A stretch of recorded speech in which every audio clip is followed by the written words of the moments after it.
Welcome back to the Stephan Show. My name is Graham, and welcome to my show. And today we have something that is totally new to me. Like we're coming up with these ways to make money that is just blows my mind. This one is Minecraft. This game called Minecraft. Kidding, Minecraft, obviously.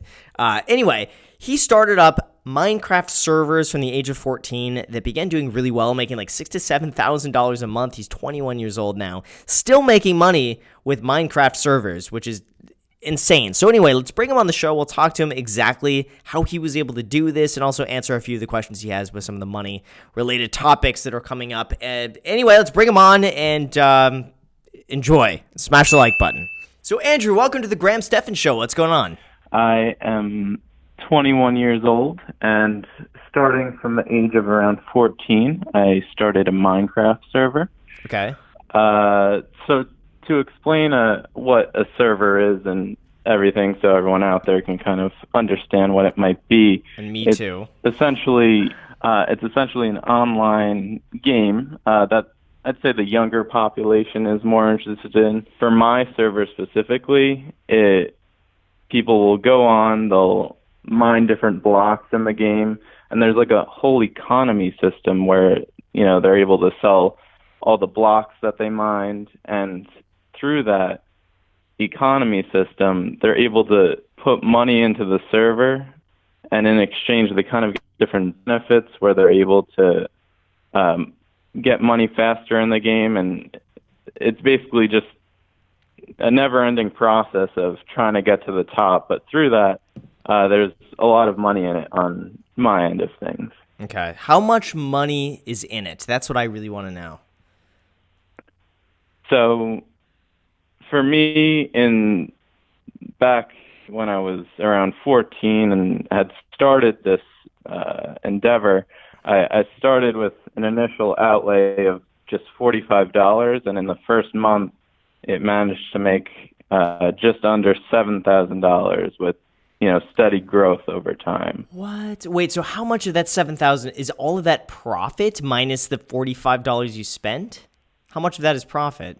So the $45 was essentially for like a virtual host to host the server, because clearly I'm not going to run it off my own computer, because if Wi-Fi cuts out, etc., we don't want that. But it's essentially all profit after that. Wow. In terms of revenue. How did you learn how to do this? How did you come up with this? Why isn't every 14-year-old just being like, I'm going to do my own Minecraft server? I mean, there's a lot of individuals who do try. It's just, it is about kind of like tending to the population in the, best way possible, and then kind of advertising the servers out there, which not everyone's the best at. Okay. So, yeah. Wow. So that was back when you were like 14 years old. Now, obviously, that was like 7 years ago. I can only imagine what you're doing now. What are you doing now? How many servers do you have, and how much money do you make? Was what I want to know. Around $3,000 a month off both of these businesses. It has died down a little bit. I'm currently actually partnered with like a larger network, because that's kind of like the best way to gain players for myself, and through that I kind of give them some of the profits. But it's a way to kind of keep the server player counts up and kind of minimize work on my end, so I can focus on college and everything. So this is a pretty steady income stream for the most part. Seriously, even making like $100 or more a day running this is incredible. How passive would you consider this?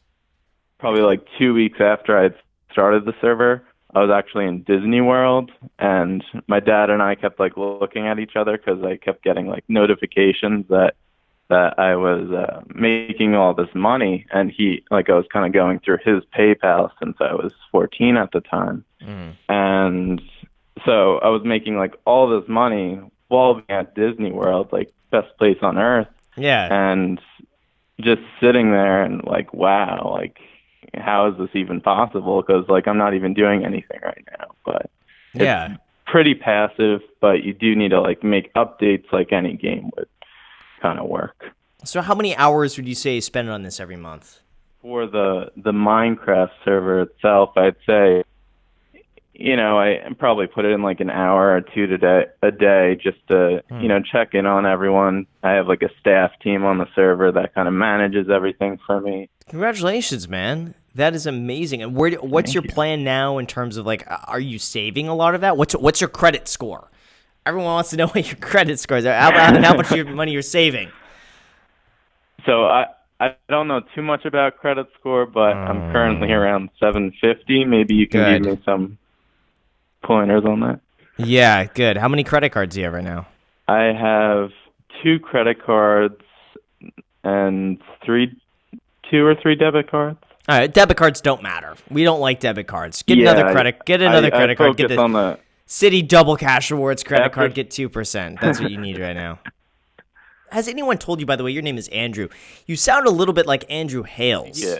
Do you watch Andrew Hales? I do not. No. Okay. All right. He's Loff. You ever watch Loff on YouTube? That was immediately when you came on and said Andrew. I'm like, oh my God, you sound exactly like Andrew Hales. Like, exactly. Like, you could pretend. You could literally be on the phone and you could pretend to be Andrew Hales and like call people, like call up his fans and be like, hey, hey, I can't do his imitation. Like, hey, Andrew Hales. I'm so bad at that. I'm so bad at that. And Andrew, I have no idea if you're watching my videos, but if you are, I sent you a message, so you got to respond to that. But anyway, man, thank you so much. Did you have any other questions or anything else you wanted to go over?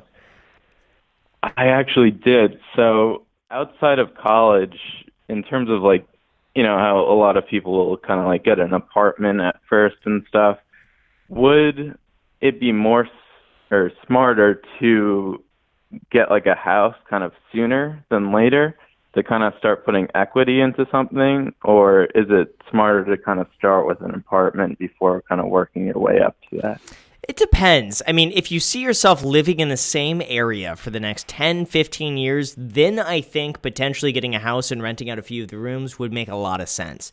If you think right now where you're living, you might not live there for another few years, or maybe you only want to live there 3 years and you want the flexibility to pick up and move like wherever you want on the planet, then in that case, I'd probably recommend just getting an apartment and splitting it between like a roommate or two. So it really just depends on how much money you have and if you really want to settle down and like and basically keep this house for the next 10 to 15 years. But you also have to think too, is this house going to be a good investment and is it going to cash flow? Because most properties out there are not good investments and you should not buy them. Yeah.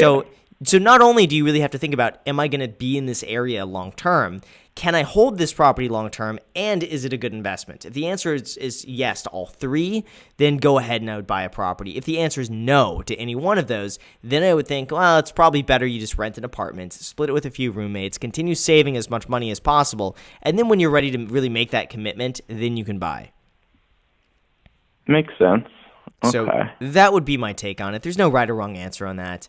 But either way, I would recommend having roommates or splitting the housing cost in some way, whether you're buying a house and renting out the rooms to your friends or whether or not you have a roommate wherever you're living now. That's what I would that's what I would do. Sounds good. I do have more questions if you're up to it. Yeah, what's up? Do you have any other insights? I'm 21, about to graduate in a year. Just any general insights you might have.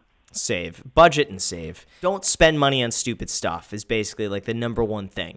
Don't blow money. If it's not going to make you more money right now, don't spend money on it. If you're spending money on having enjoyment and fun, then find a way that you can have the same amount of fun and enjoyment by spending less.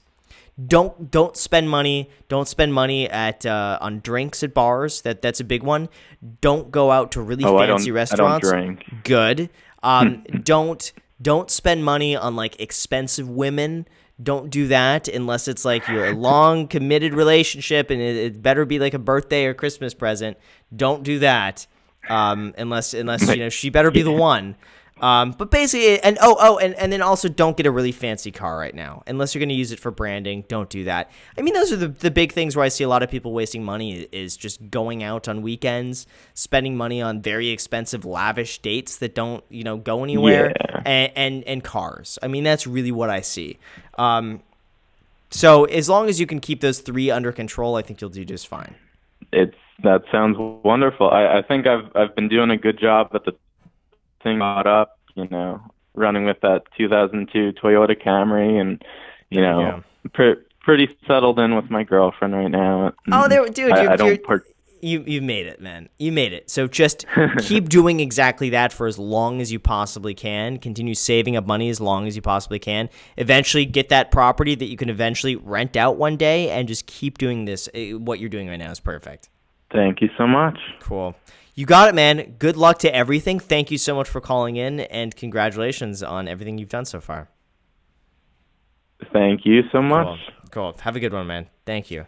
So with that said, you guys, thank you so much for watching. I really appreciate it. If you guys enjoy videos like this, as always, hit the like button, subscribe, notification bell, add me on Instagram. I post it pretty much daily, so if you want to be a part of it there, feel free to add me there. Also, if you want to be on the Graham Stephan Show, all the information is down below in the description, so check that out. Send us an email. We will review it, and I hope to see you on the show. Thank you again for watching, and until next time.